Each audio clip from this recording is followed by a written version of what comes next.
ഞാനൊരു കാര്യം പറഞ്ഞാൽ നോ പറയോ? ഒരിക്കലുമില്ല. പണ്ട് ധൈര്യമായിട്ട് പറഞ്ഞു, എന്ത് പറഞ്ഞാലും ഞാൻ അനുസരിക്കും. ഞാൻ വെള്ളത്തിലോട്ട് ചാടണം. അതൊന്നും വേണ്ട. പിന്നെന്താ? എന്നാ ഞാൻ പറയാം. ഒളിച്ചോടുന്ന കാര്യം കുറച്ചൊരു ഗ്യാപ്പ് തരണം. കാരണം കുറച്ച് കാര്യങ്ങളൊക്കെ ഒന്ന് സെറ്റ് ചെയ്തിട്ട് വേണം നമുക്ക് വിട്ടുകളയാൻ. അതൊന്നുമല്ല. ആ നോ പറയില്ലല്ലോ? ഒരിക്കലുമില്ല. എന്തു പറഞ്ഞാലും ഞാൻ അനുസരിക്കും. എന്നാലേ ഒരു ജീവൻ ലക്ഷ്യം എടുക്കട്ടെ. ജീവൻ ലക്ഷ്യ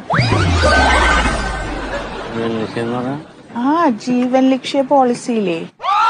അതായത് ഇപ്പൊ ആരും മരിച്ചു പോവാണെങ്കില് കുടുംബത്തിന് ആ പൈസയൊക്കെ ധനസഹായിട്ട് കിട്ടും. നല്ലൊരു എമൗണ്ട് കിട്ടും.